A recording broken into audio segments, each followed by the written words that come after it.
Noroña humilla a Anaya y le revienta su mentira de los autos eléctricos. Con una encendida aseveración, el senador Gerardo Fernández Noroña, de Morena, expuso lo que calificó como un engaño del prianista Ricardo Anaya. En torno al futuro del petróleo, Noroña recordó que mientras Anaya impulsaba la privatización en 2018, asegurando que el crudo ya no valía nada, la realidad ha demostrado lo contrario, con una mezcla mexicana en altos precios.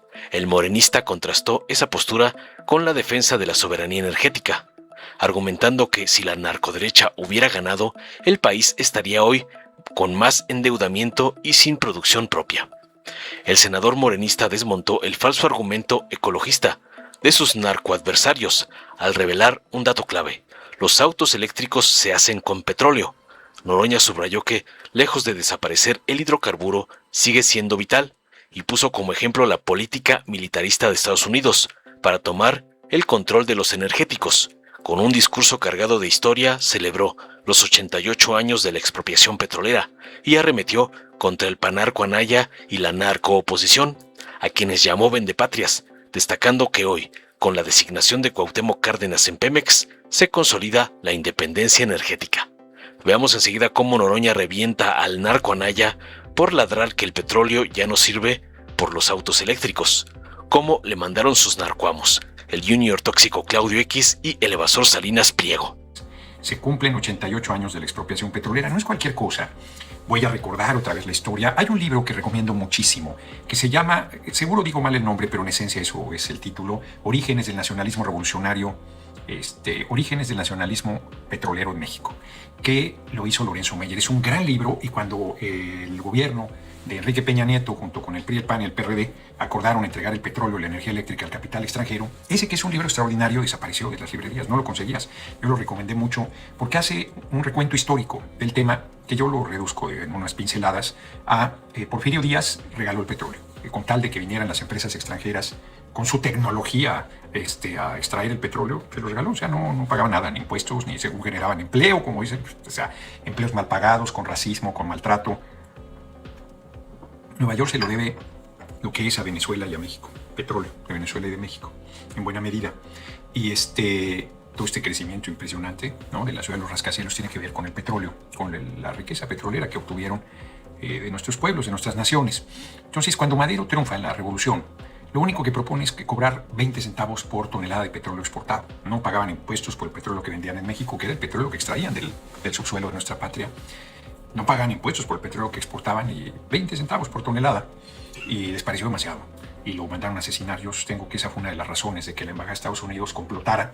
Le costó la vida al presidente Madero, al vicepresidente Pino Suárez, y ahorita lo verán en este pequeño recuento histórico que voy a hacer, porque regresa la revolución, triunfa la revolución, se establece en el artículo 27 constitucional que toda la riqueza del subsuelo es de nuestro pueblo y de nuestra patria, y empieza ahí la tensión, primero con Carranza y luego con Obregón. Obregón batalla 3 de sus 4 años de gobierno como presidente de la República para el reconocimiento de Estados Unidos, y porque implica una serie de acceso a créditos y a cosas, ¿no? En ese momento, pues, poderío económico de Estados Unidos, y firman los acuerdos de Bucareli, que mucha gente ha dicho tonterías sobre los acuerdos de Bucareli, incluido el Pingüino, por cierto, de una ignorancia monumental en ese tema. Me parece impresionante, porque los acuerdos de Bucareli, he insistido, tengo ese libro, debo encontrarlo, voy a pedir que me lo busquen por ahí.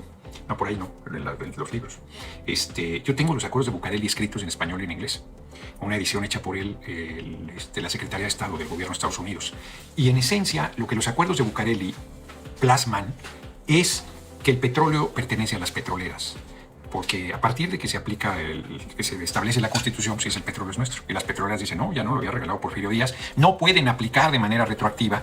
Y ahí no es válido el argumento, porque un marco constitucional es lo que rige. Y si un marco constitucional establece un cambio de fondo en cualquier tema, empieza a operar en ese momento, y lo que implique de afectaciones hacia atrás, pues también entran en vigor. O sea, no te guste o no, es un cambio en el marco constitucional que es el que rige al país, y en este caso en beneficio del pueblo, pues que el petróleo nos pertenece a las mexicanas y a los mexicanos. Bueno, en los acuerdos se establece que no es retroactiva la Constitución, por lo tanto que el petróleo es de las empresas extranjeras. A las empresas extranjeras no les basta eso, y con el gobierno de Plutarco Elías Calles, creo que en 1926, presiona el presidente Calles a la Corte, y la Corte establece que no es retroactiva la Constitución. Y ya, queda así establecido, al general Lázaro Cárdenas del Río, larga vida al general Lázaro Cárdenas del Río, le tocó vivir en carne propia como jefe de zonas militares el maltrato de las guardias blancas, que eran grupos armados a sueldo en favor de las petroleras, los despojos, el agravio, las contaminaciones de las tierras, el atropello a los dueños de los terrenos, las villanías. Dogeni el Cruel es un libro que hay mucha bibliografía sobre el tema, mucha bibliografía, literatura, trabajos de historia, y este libro de Lorenzo Meyer hace un buen recuento. Y en 1938 se dan las condiciones porque el general Lázaro Cárdenas del Río, su gobierno, se encuentra con un litigio laboral donde los trabajadores petroleros piden un aumento salarial y las empresas petroleras dicen que no es posible darlo y no lo dan, y los petroleros se van a la huelga. Y el general Lázaro Cárdenas los convencen de que le permitan hacer un peritaje para resolver sobre el tema. Y se hace un trabajo de investigación por Jesús Silva Herzog el Grande, por Moctezuma y por un tercero que ahora se me olvida. Casi siempre se me olvida Moctezuma, o es el otro que se me olvida siempre. Hay un tercero. Buen rostro. Hacen una requisitoria. Es un trabajo extraordinario, 100 cuartillas con todos los agravios de las petroleras a nuestro país y a nuestro pueblo. Es un trabajo espléndido que fue la base para la expropiación, que no estaba planteada en ese momento, sino se hace el análisis y los agravios y todo, y la Corte determina que sí procede y que sí pueden pagar el aumento las empresas petroleras. Una resolución de la Suprema Corte de Justicia de la Nación, y las petroleras dicen, me vale madre, no la cato, vale como quieran. Entonces el presidente Lázaro Cárdenas del Río los convoca y les dice, señores, no dejen de desacatar el mandato de la Corte, es la máxima instancia legal en el país y ustedes tienen que asumir la resolución. Y todavía hay algún petróleo ahí de los representantes de las empresas extranjeras, así como, ¿quién cree ¿Quién se cree Nada más que el presidente de la República. Entonces, frente a esa actitud arrogante, majaderísima de las empresas petroleras, el general Lázaro Cárdenas hace una evaluación con Mújica, que era su gente más cercana, y determinan que hay condiciones para hacer la expropiación de las empresas petroleras, y las hacen. Cuando las empresas petroleras se enteran de que van a expropiar, van y se reúnen con él para decirle que claro que dan el aumento. Yo siempre les digo que yo creo que el general Lázaro Cárdenas les cantó la de llegaste tarde en el ocaso de mi vida triste y expropió. Una hazaña. El pueblo respondió con mucho respaldo al presidente Lázaro Cárdenas del Río. Y nos sabotearon. Se fueron todos los mandos medios y altos de las empresas petroleras, además con un racismo feroz como el de la señora Ayuso, alcaldesa de Madrid, que ahora comentaremos en el rato en la charla sobre su posición. Racista, infame, porque el rey reconoció excesos y dice, no, si los vamos a civilizar. Entonces, así en esa actitud verdaderamente arrogante, yo les comentaba que cuando se hizo la reforma de Peña me tocó ir a la Universidad de Vancouver, en Canadá, a dar una charla, y estaba una británica muy arrogante, diciendo que nos iban a venir a enseñar y a civilizar. Entonces yo le platiqué una anécdota que compartió aquí de Ocampo Torrea, que era un súper especialista en materia de refinación y que asesoró en la creación de Dos Bocas. Es un gran conocedor del tema. Comentó que estando en Europa comisionado por Pemex con las 8 principales empresas petroleras del mundo, empezaron a decir en inglés arrogante que México era un país subdesarrollado, y entonces Ocampo Torrea le dijo, no, en materia petrolera pues estamos sentados en esta mesa, somos las principales empresas del mundo, Pemex. Alberto Guzmán, el senador Benjamín Robles, le dice, no es senador, Benjamín no tiene cargo ahorita, en Narcogobiernos de la Monjara.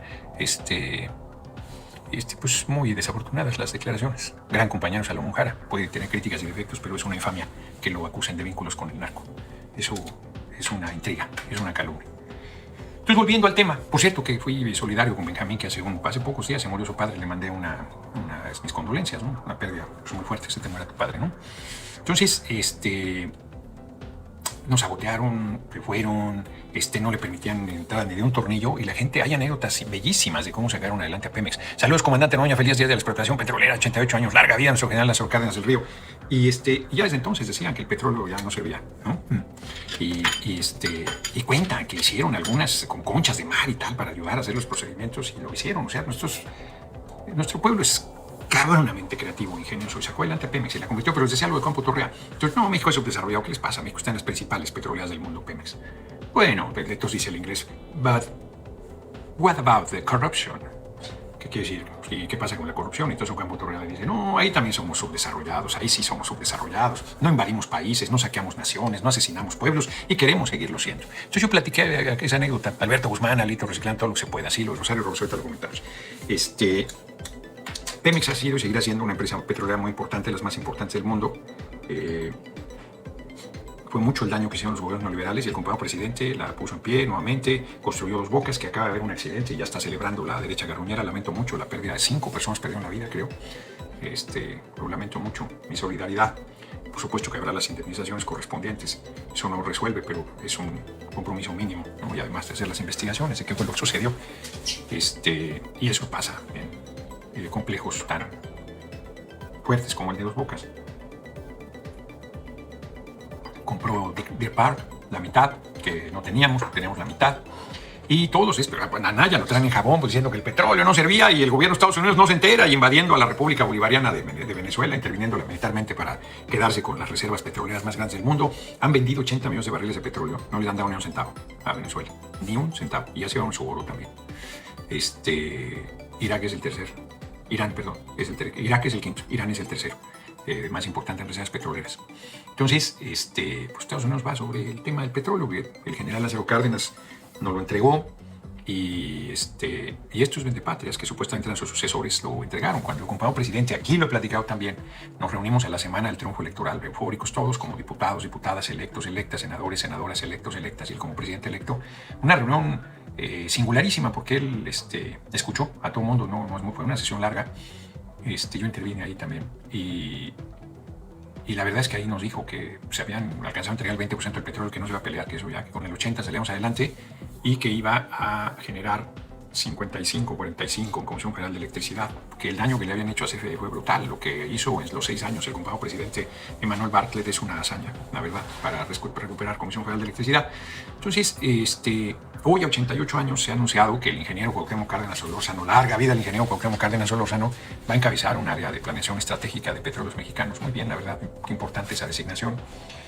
Un hombre honorabilísimo, integérrimo, de una gran trayectoria, un nacionalista, un patriota, además un conocedor de la materia. Muy bien la decisión. Y hoy Anaya hay una bola, cuando digo Anaya me refiero a Ricardo Anaya, que decían que el petróleo ya no valía. Xochitl Gálvez, Berta Xochitl Gálvez, hizo una bola de vendepatrias, que ya el petróleo no importa. Óscar Hernández, muchas gracias por la cooperación.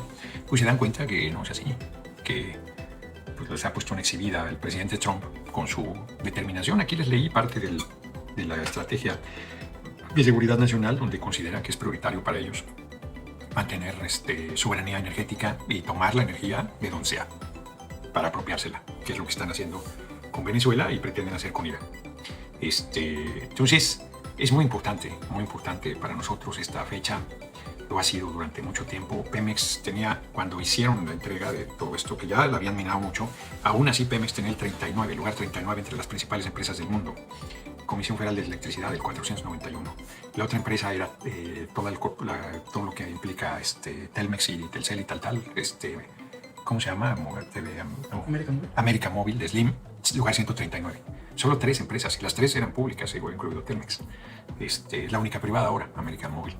No sé qué lugar tenga, por cierto. Me quedé con esas cifras de cuando hicieron su mal llamada reforma energética.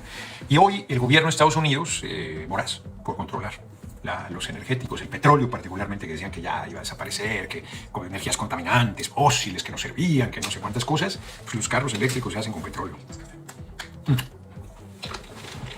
Los autos eléctricos se hacen con petróleo, todo. O sea, el petróleo está en todo y seguirá estando por varias décadas. Tan es así que el gobierno de Estados Unidos está en todo este militarismo para tomar el control del petróleo. Entonces, 88 años, muchas felicidades a Petróleos Mexicanos, larga vida a Petróleos Mexicanos, larga vida a nuestra soberanía energética y a nuestra independencia nacional. Dale en me gusta, suscríbete, activa la campanita y compártelo para que más gente lo vea.